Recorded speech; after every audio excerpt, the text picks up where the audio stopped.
Hey everyone, John Henry here, slingshotfutures.com, and welcome to the daily market outlook for futures and Forex, where we take a look at our big six markets. Now, the main goal of the outlook is to create a plan for tomorrow so that we can be as prepared as possible for tomorrow's price action. Now, right off the bat, for tomorrow, we've got a bunch of news coming out. We've got news across the globe, everything from ADP tomorrow for the US. We have crude oil inventories, but there's also some big news coming out of Germany. We've got a lot of stuff going on, so make sure that you're on your toes tomorrow because it may be a little bit of a tricky one.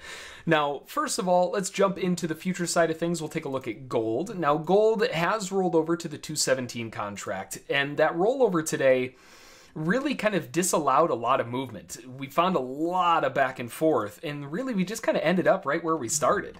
We had the big move that kicked us off right here where we opened, and we're closing right here. So really, I mean, in the grand scheme of things, if you were to look at this on a daily chart, this looks fairly bullish. It's a big bearish rejection off of the bottom, and a lot of the wick is occurring at the lows.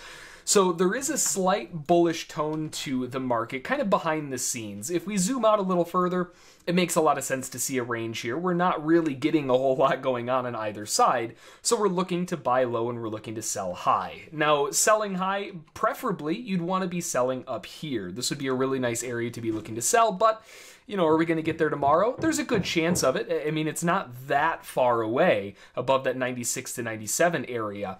But in the short term, we do have a couple areas that we need to keep an eye on as well. And that's going to be between 91.9 and up to 92.5, which is what we currently see here. Now, we do have a falling area of resistance in the way as well, and we're currently wedging. That little wedge, what I would honestly like to see is a quick little fake break of the lows, maybe dip below an area of support here, and then shoot right back up towards the highs, finish off the move, and then find a boatload of sellers to pile drive the market back down. Now, if they do catch that little dip lower and it goes with a little bit of gumption to it, we may find some support between 87.2 to 86.6. Those would be the big areas that you'd really want to keep an eye on to be a buyer and then push the market back up.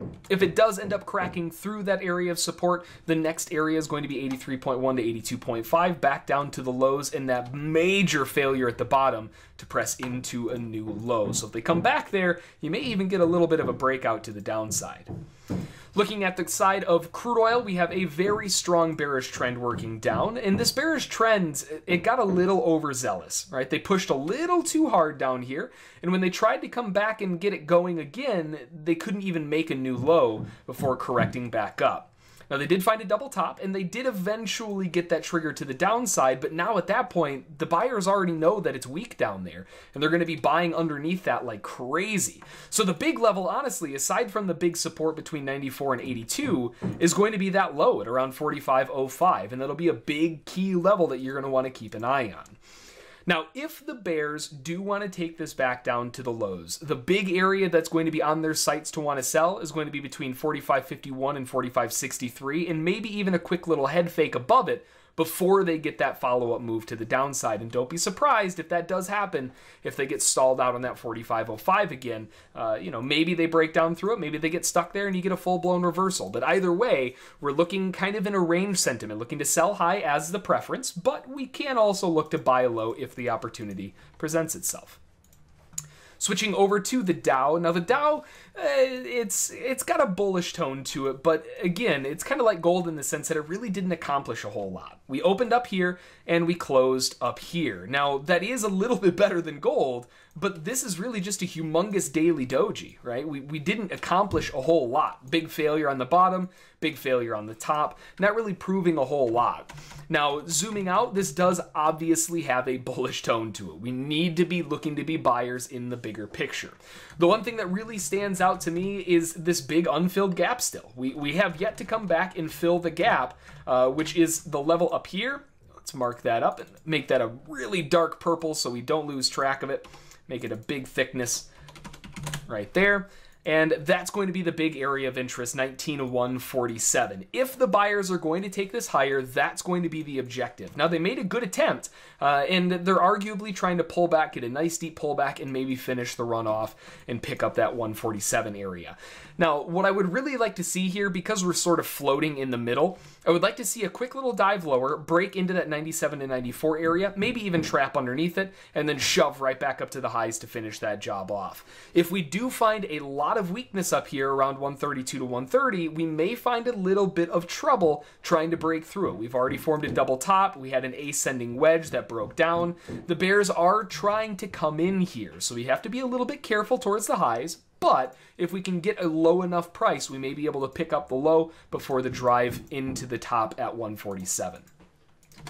And then switching gears over to the Forex markets. Now, Forex went a little bit crazy today. The Euro USD is first one up, and we've got a big run to the top side. They tried fading off through the lows, didn't really stick around very much after they got slightly exhaustive down here, and you can see the bottom that they put in, shoved right back up towards the highs, and that even formed a little bit of a head and shoulders reversal.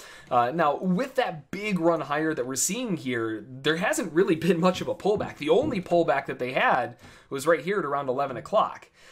Since then, that's it, right? We haven't come back, really. So with this amount of bullish pressure on the table, what I'm looking for is a pullback. I want to see the buyers come back and at least get a good price down to, I would say at least down to 63.80, preferably lower. The major support area for tomorrow is going to be 62.72, but 63.80 might be as low as they're able to come for now. So if that is the case, you'll find some obvious support around that 380 area. Otherwise, 272 is the big line in the sand, and if the bears really have enough juice, I wouldn't mind seeing a buying opportunity off of that 61.08 to 60.65, since that's really the only pullback they had. I want to see if the buyers want to defend it.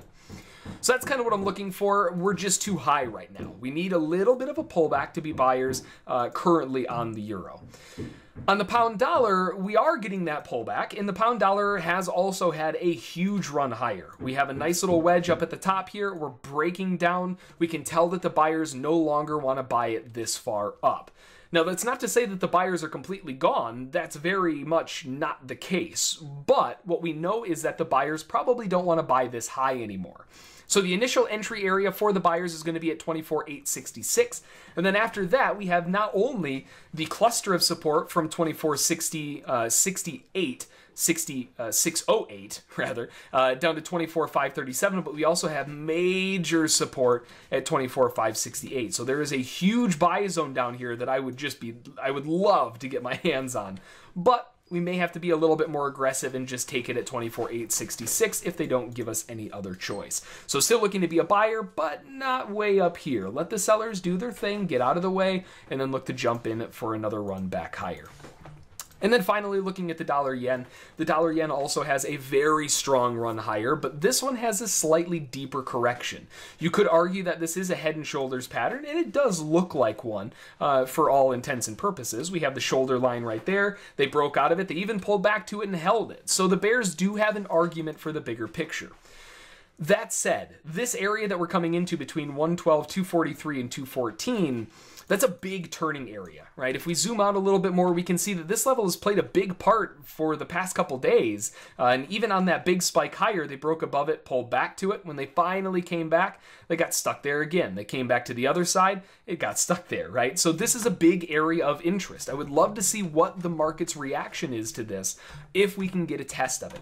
So the big area right now in the dollar yen would be between 112, 243 down to 214, just to see what they want to do.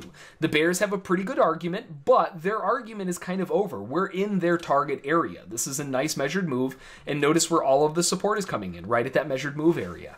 So if they do catch a dip lower, I have to assume, at least for now, that it's going to be a trap, unless we can get some really big proof that the sellers are taking over. Otherwise, looking to be a buyer and potentially even run it back towards the highs.